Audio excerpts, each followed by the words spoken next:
ओम शांति। आज की 24 तारीख की मुरली के जो महावाक्य हैं वो हमें आत्मिक स्थिति बनाने के लिए बहुत ही फायदेमंद है। अगर आज की मुरली को कोई गहराई से समझे तो उसकी आत्मा की स्थिति बनना बहुत आसान हो जाएगा।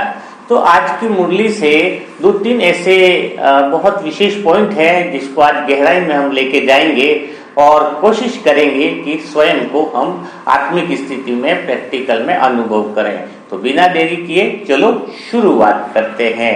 सारा ज्ञान डिपेंड करता है कि हम देही अभिमानी बने, आत्माभिमानी बने, आत्मिक स्थिति हमारी हो। लेकिन ऐसा क्या कारण है जिसकी वजह से हमारी आत्मिक स्थिति नहीं बन पाती है?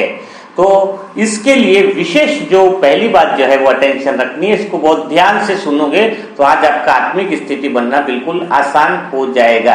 तो सबसे पहली बात है जिसकी वजह से हम समझ नहीं पाते हैं, जो मेन कारण है वो जो मेन कारण है वो है अहंकार, यानी मैं।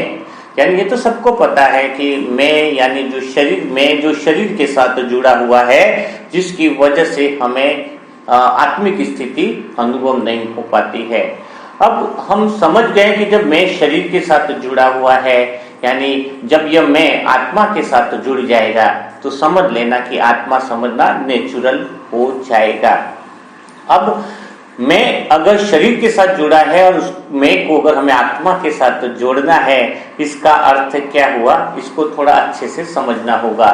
भगवान के ज्ञान में तो आ गए और ज्ञान भी बहुत अच्छे से सुनते हैं, सिमरन करते हैं, आनंद लेते हैं, मनन चिंतन करते हैं, लेकिन फिर भी मैं खत्म इसलिए नहीं होता है क्योंकि मैं अहंकार जो है वो कई तरह से अलग अलग रूपों को धारण कर लेता है और इन रूपों को हम पहचान नहीं पाते हैं। जैसे कि हमने बहुत अच्छा ज्ञान ले लिया, अब हमारी इच्छा होती है कि बस हम दूसरों से ज्यादा ज्ञानी है, समझदार है, मतलब हमारे पास कुछ अलग है ना।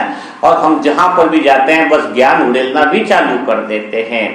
तो फर्क क्या हुआ, यहाँ पे थोड़ा सा समझना होगा कि लोग पैसा बहुत इकट्ठा करते हैं, हम इधर ज्ञान बहुत इकट्ठा करते हैं। लोगों को पैसों का बहुत बड़ा अहंकार है, हमें ज्ञान का बड़ा अहंकार हो जाता है। वो जहां पर भी जाते हैं धन वाले लोग अपनी अमीरी दिखाते हैं कि हमारे पास बहुत धन दौलत है। इधर हम आत्माएं आध्यात्मिकता का जो ज्ञान है वो ज्ञान इकट्ठा कर लिया बहुत ज्यादा। इसके बाद हम जहां पर भी जाते हैं बस मौका देखते हैं कि हम हमारे मुंह से वो ज्ञान उड़ेलना कैसे चालू करें। तो फिर ज्ञानी आत्माएं और जो वो धन संग्रह कर रहे हैं वो भी अपना एक अहंकार दिखा रहे हैं, यहाँ पर हम अपने ज्ञान का अहंकार दिखा रहे हैं। तो दोनों बातों में कोई ज्यादा डिफरेंस नहीं होने के कारण वो मैं तो खत्म हुआ ही नहीं और आत्मिक स्थिति का अनुभव भी नहीं हो पा रहा है। तो हमें यहाँ पर क्या करना है, सबसे बहुत बड़ी बात है कि हमें यह जो मैं है, जो ज्ञान का जो अहंकार है, ज्ञान मेरे पास इकट्ठा है, उस मैं को ही हमें खत्म करना है। वही सच्चा पुरुषार्थ है। और सच्चा पुरुषार्थ कौन करवा सकता है? वो तो सतगुरु करवा सकता है। सतगुरु का अर्थ क्या है, इसको भी बहुत अच्छे से समझेंगे तभी हमारी आत्मिक स्थिति बनेगी और ये मैं जो है वो खत्म हो जाएगा। सतगुरु का अर्थ ही यह होता है कि हमारे भीतर जो अंधेरा है, कौन सा अंधेरा है, जो अज्ञानता का अंधेरा, इस मैं की वजह से जो अंधकार छाया हुआ है वो अंधकार खत्म हो जाए और हम आत्मिक स्थिति में स्थित हो जाए।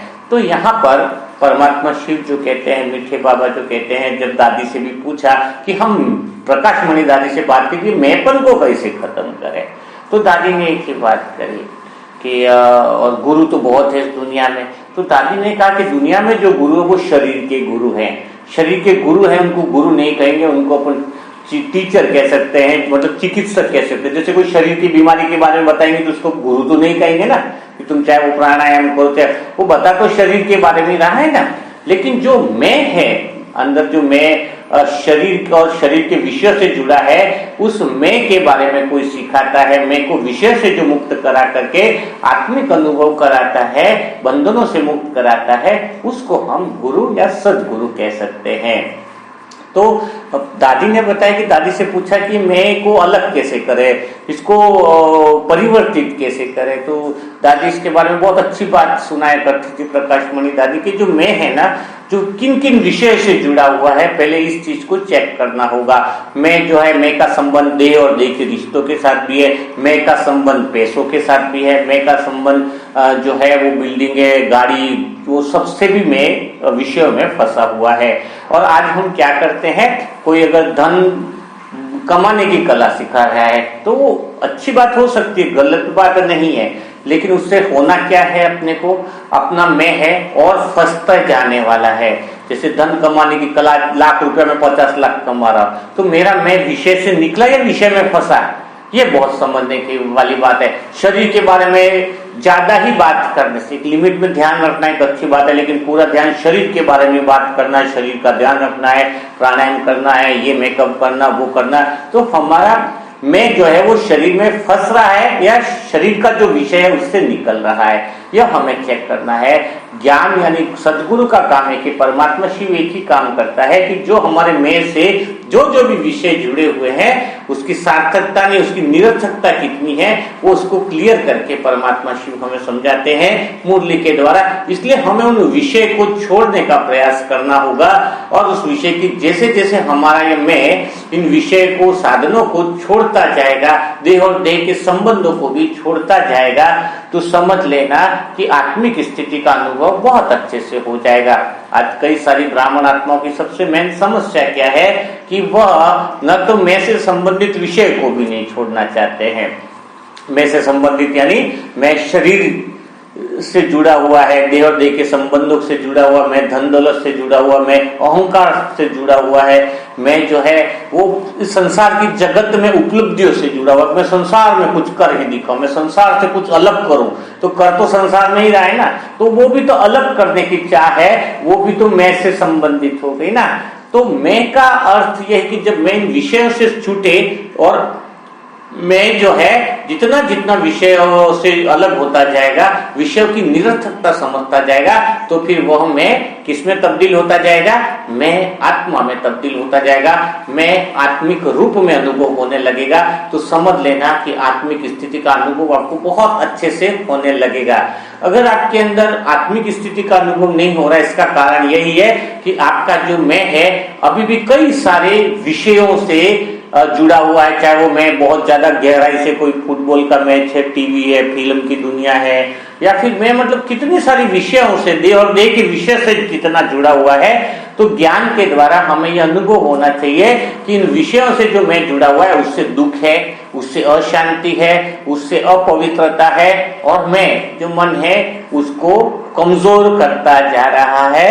इसलिए जब इस विषय की निरर्थकता समझ में आए कि संसार जो है जिसमें कोई सार नहीं है, जिन विषयों के पीछे मैं लगा हूं, इतने सालों से मैं लगा हूं, इतने जन्मों से लगा हुआ हूं, तो भी मुझे कहीं शांति नहीं मिली है, मैं सदा अपूर्ण रहा हूं। क्योंकि मैं जब शरीर और शरीर के विषय से जुड़ता है तो चाहे उसको अरबों की दौलत दे दूं, चाहे कितने भी अच्छे से बातें कर लो, लेकिन वह मैं कभी भी संपूर्ण नहीं होता है, मैं कभी तृप्त नहीं होता है। तो जब मैं इन शरीर और शरीर के संबंधी और इनके सारे विषयों से मुक्त होने लग जाता है, तो वही मैं फिर आत्मिक रूप में बदल जाता है कि मैं आत्मा हूं, मुझे शरीर और शरीर के विषयों में कोई भी इंटरेस्ट नहीं रहा। तब एक आनंद का अनुभव होता है, परम शांति का अनुभव होता है और संपूर्ण पवित्रता का अनुभव होता है। तो आप समझ गए होंगे कि आत्मिक स्थिति कैसे बन सकती है। मुरली हम सुने, लेकिन इस तरीके से सुने कि इस मुरली के सुनने के बाद मेरा मन कितने विषयों से अलग हुआ है। मेरा मैं जो है, अहंकार जिसको कहें, चाहे कुछ भी कहो, वो मेरा मैं जो है वो इन विषयों से अगर दूर हुआ है तो मुरली सुनने का भी फायदा होगा। और धीरे धीरे करके ये प्रैक्टिस और अभ्यास अगर निरंतर करते रहोगे, इस पे अटेंशन रखेंगे, तो समझ लेना आत्मिक स्थिति का अनुभव करना बहुत मुश्किल नहीं होगा, बहुत आसान होगा। तो कल फिर हम इसी तरह की मुरली की पॉइंटों का मनन चिंतन करेंगे। तब तक के लिए सभी भाई बहनों को ओम शांति, ओम शांति।